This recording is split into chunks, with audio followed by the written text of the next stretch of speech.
یہ جو میں بار بار اس میں نے بہت زور دیا ہوا ہے کہ جہاد ایک ریاستی امور سے امر ہے، اس کا ریاست سے تعلق ہے۔ انفرادی طور پہ چند مواقع ایسے آتے ہیں جہاں انفرادی طور پہ بھی اجازت ہوتی ہے یا اس کا فرض ہوتا ہے، بالعموم اس کا ریاست سے تعلق ہے۔ تو جتنی بڑی جنگ ہوئی ہے اور جتنے بڑے پیمانے پہ پاکستان کو دھمکیاں دی مودی حکومت نے، وہاں کی میڈیا نے، اس کو سن کر دیکھ لیں تو اتنی بڑی جنگ کیا نجی طور پہ کوئی تنظیم لڑ سکتی ہے؟ اگر پوری دنیا کی نجی تنظیمیں بھی جمع ہو جائیں تو خود اس بات سے سمجھ لیں کہ جہاد یہ جہاد ہے جو بھی ہوا ہے۔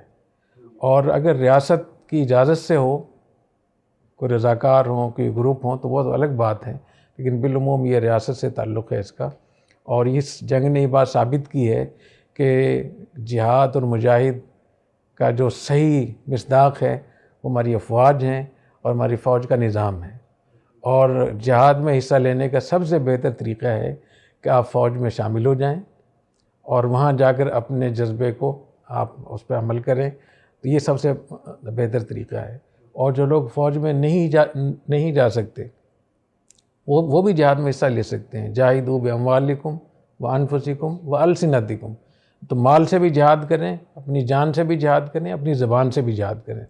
تو اپنی افواج کا حوصلہ افزائی کرنا، ان کے اچھے کاموں کی تعریف کرنا اور ان کو حوصلہ دینا اور ان کی حمایت کرنا، یہ بھی جہاد باللسان ہے۔ اور میں سمجھتا ہوں کہ دو جو طبقات ہیں، ایک علماء کرام جن کے پاس منبر و محراب ہے، اور ایک ہمارا media, social media, print media, یہ دونوں جہاد باللسان کر سکتے ہیں۔ اور الحمدللہ ثم الحمدللہ اس جنگ میں ہم نے دیکھا کہ ہمارے جتنے بھی اینکر تھے، جتنے ہمارا سوشل میڈیا تھا، الیکٹرانک میڈیا تھا، پرنٹ میڈیا تھا، انہوں نے بھرپور جہاد کیا ہے۔ تو بہت بڑا کام یہ بھی ہو سکتا ہے، تو ہم باہر رہ کر بھی جہاد میں حصہ لے سکتے ہیں۔ تو اللہ تعالیٰ ہمیں توفیق عطا فرمائے۔